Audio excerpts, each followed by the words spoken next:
Anda sedang mendengarkan suara profetis dari para nabi, hambanya.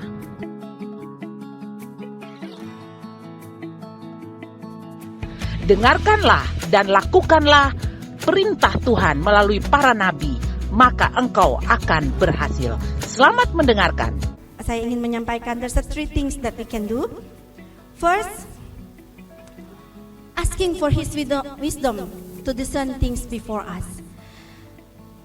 The story of young King Solomon, when he ascended the throne, ketika dia naik menggantikan bapaknya, King David, menjadi raja, the only thing that he pray is a wisdom.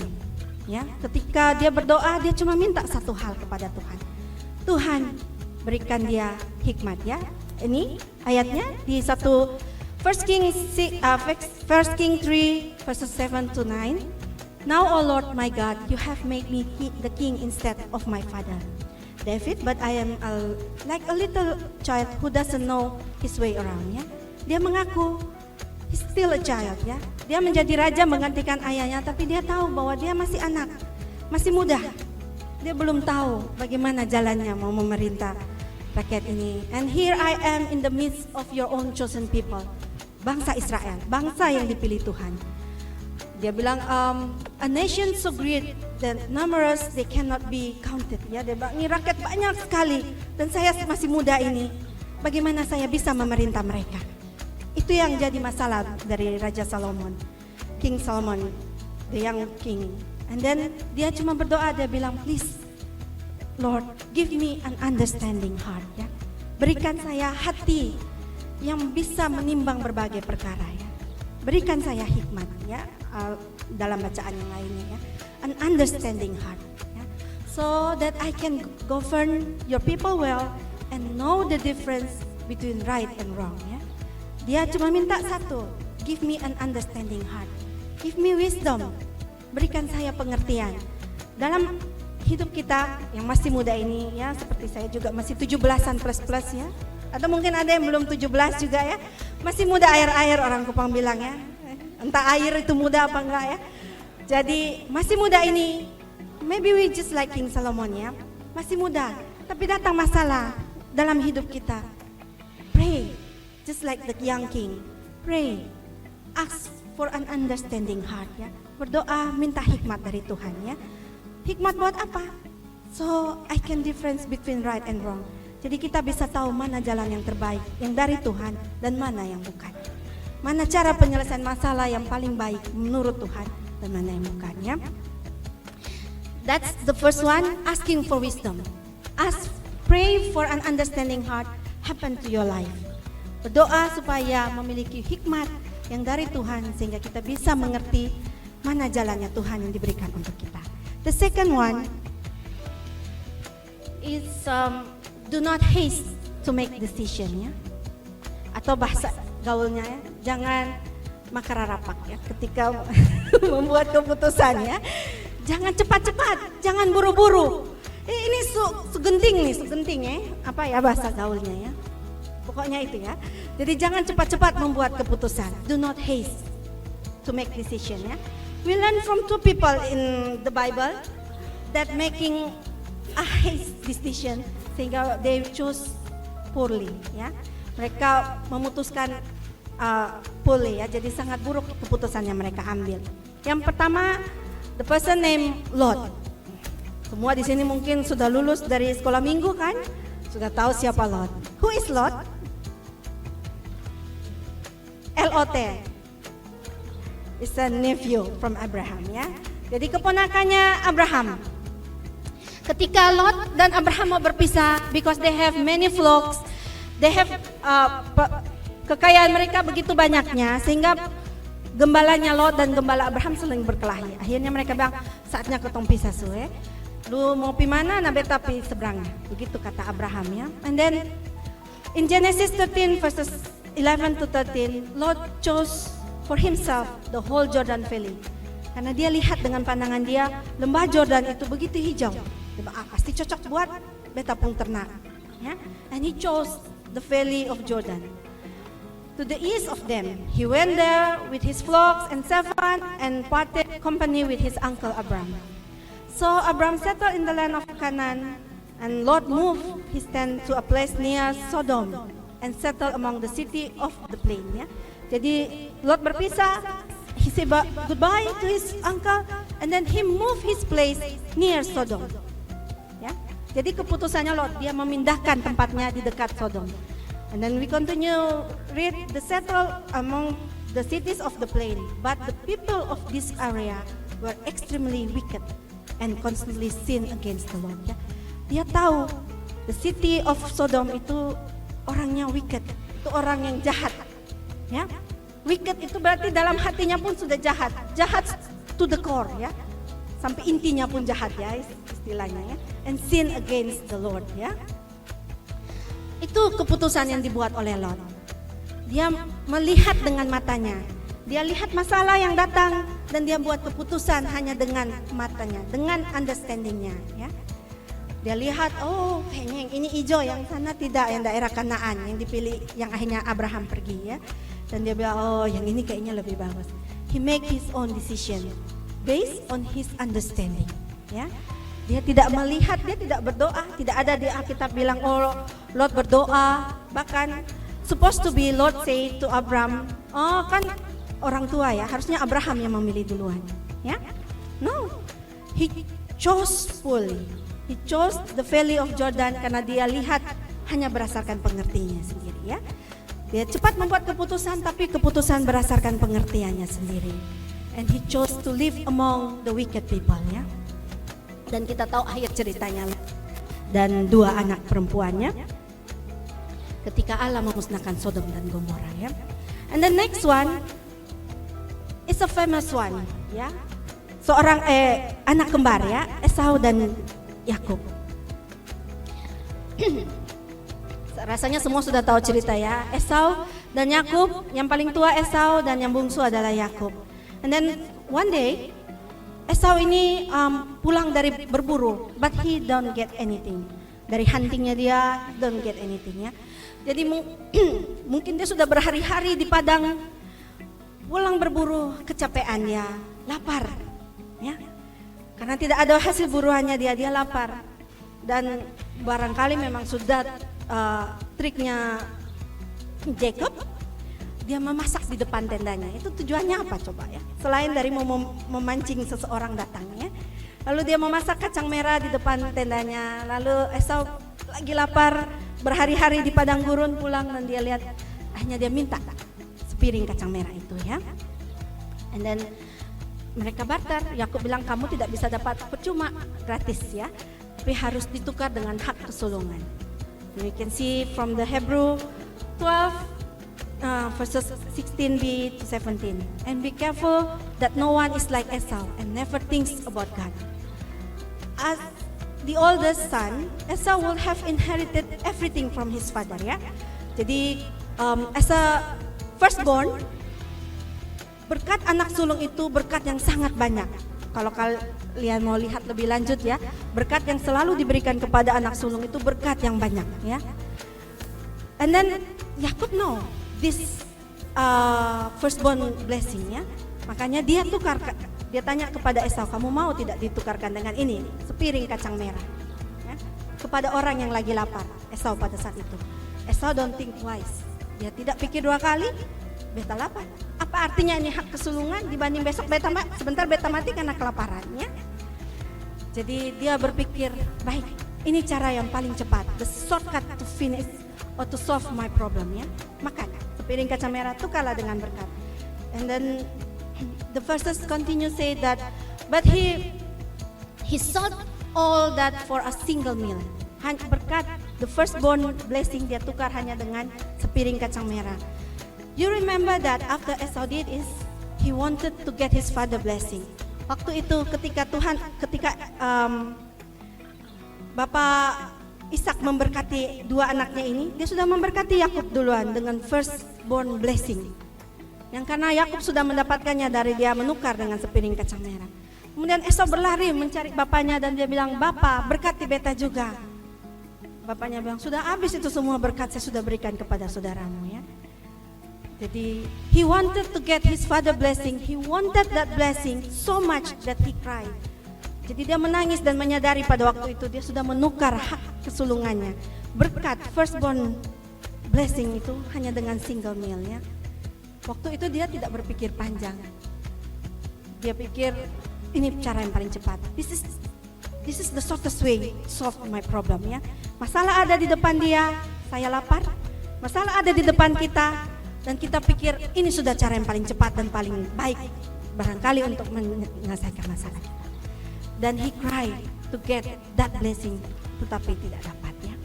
Jadi yang kedua, do not haste to make decision ya. Jangan buru-buru, jangan cepat-cepat. Jangan lihat there's a shortcut in front of you dan pikir, oh, I think this one is good. Ya, it's good enough. Ya, kira-kira kayak begini sudah yang bisa menyelesaikan masalah saya ya. Pilihan dalam hidup ya. Sometimes life put you in a choices of life ya. Saya mau ke kiri atau ke kanan. Saat ini mungkin banyak di hadapan kita, banyak pilihan yang harus kita putuskan untuk hidup kita ya. Do not haste to make decision ya. Jangan cepat-cepat. Kita kembali lagi ke cerita kita tadi ya. Berdoa, asking God to open your eyes ya. So you can see from God perspective ya. Berdoa agar punya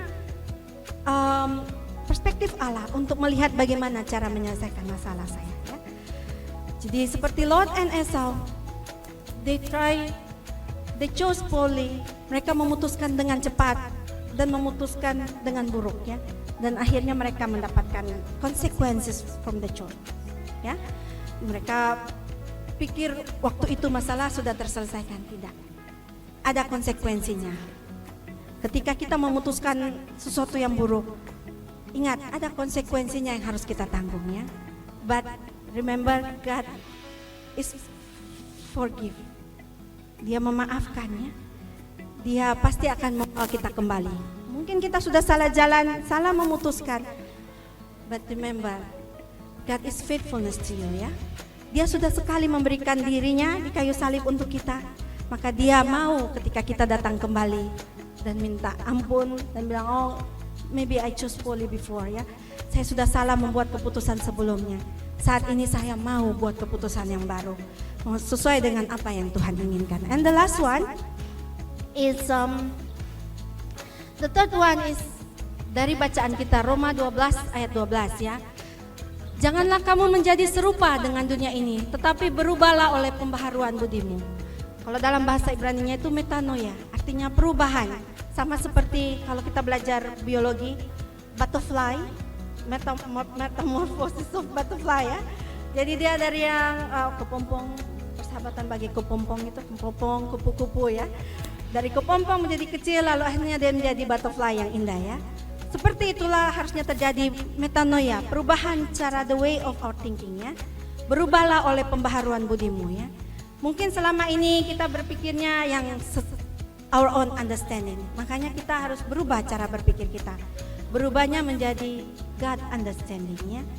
Pemikiran-pemikiran apa yang Tuhan pikirkan untuk kita, itulah yang harus kita pikirkan ya. Dan sehingga berubahlah oleh pembaharuan budimu, sehingga kamu dapat membedakan manakah kehendak Allah, to know His good, blessing and perfect will. Kehendak Allah apa yang baik, yang berkenan kepada Allah dan yang sempurna. Biasanya saya sendiri pakai ketika mau membuat keputusan, beta berpikir ini baik kusonde, oh mungkin baik, tapi apakah ini berkenan kepada Allah? Barangkali tidak. Jadi kadang-kala keputusan yang baik belum tentu berkenan kepada Allah ya. Kan kita pikir baik menurut kita ya. Nah, kalau sudah berkenan kepada Allah, tapi apakah ini kehendaknya yang sempurna dalam hidup kita ya? Ingat, Tuhan punya rencana yang sempurna buat kita ya. Jangan itu ditukar dengan sepiring kacang merah. Jangan ditukar oleh kesenangan sesaat ya. Dia punya rencana yang indah buat kita. Jangan buru-buru ambil keputusan, tapi ketika membuat keputusan, remember what is good, blessing and perfect ya. Apa yang baik, berkenan kepada Allah dan yang sempurna ya. Jadi ketika membuat keputusan dalam hidup, pikirkan apa yang baik. Ini baik di hadapan Tuhan, barangkali baik ya. Kalau orang lain bilang bepung keputusan sebaik, barangkali sebaik. Ya, cek kembali. Baik, apakah berkenan kepada Allah dan apakah sempurna? Sempurna artinya sesuai dengan kehendak Allah. So how do we know that it's a perfect will for us? Alkitab ada kepada kita. 1 kali 24 jam, 7 kali dalam seminggu, kita tinggal buka firman Tuhan dan lihat. Di sini ada perfect will of God for us, ya. Ada rencana dan kehendaknya yang sempurna untuk hidup kita, ya. Jadi 3 hal ini, asking for wisdom from God, understanding heart, so we can differentiate between right or wrong, ya. And then the second one, do not haste to make decision, ya. Jangan buru-buru, jangan cepat-cepat.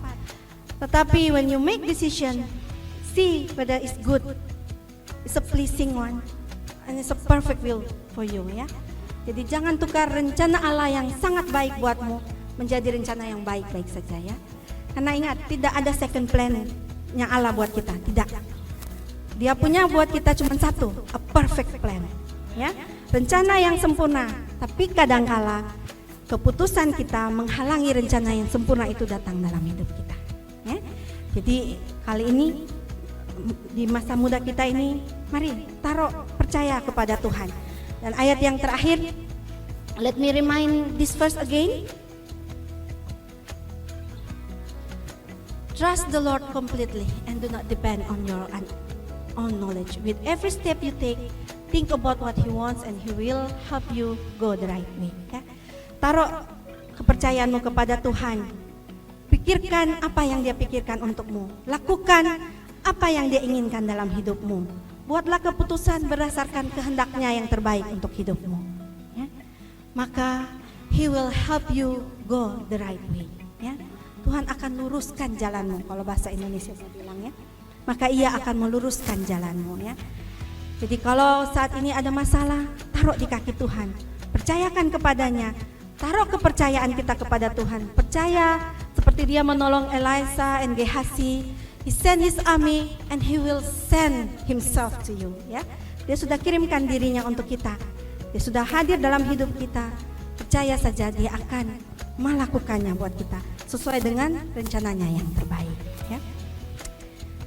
Jadi hari ini kita belajar bagaimana memiliki pikiran Allah untuk menyelesaikan masalah kita, ya. To see problems in God's perspective, ya. God's perspective is the perfect one for us, ya. Jadi tidak ada rencana yang biasa-biasa saja. Rencananya sempurna buat kita, ya. Menjadikan hidup kita menjadi orang yang berkenan di hadapannya, ya.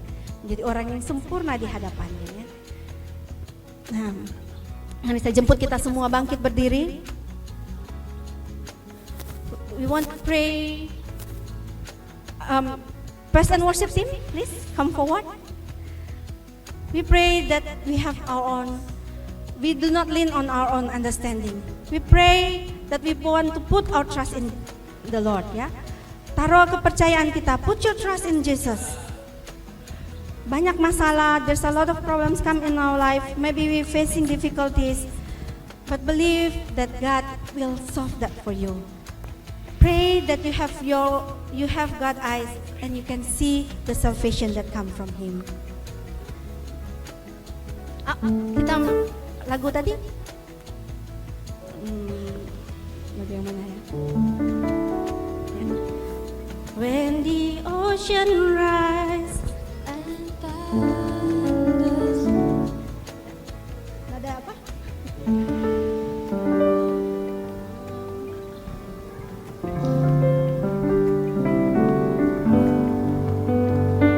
The ocean rise and thunders roar, I will show you above the storm.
for you.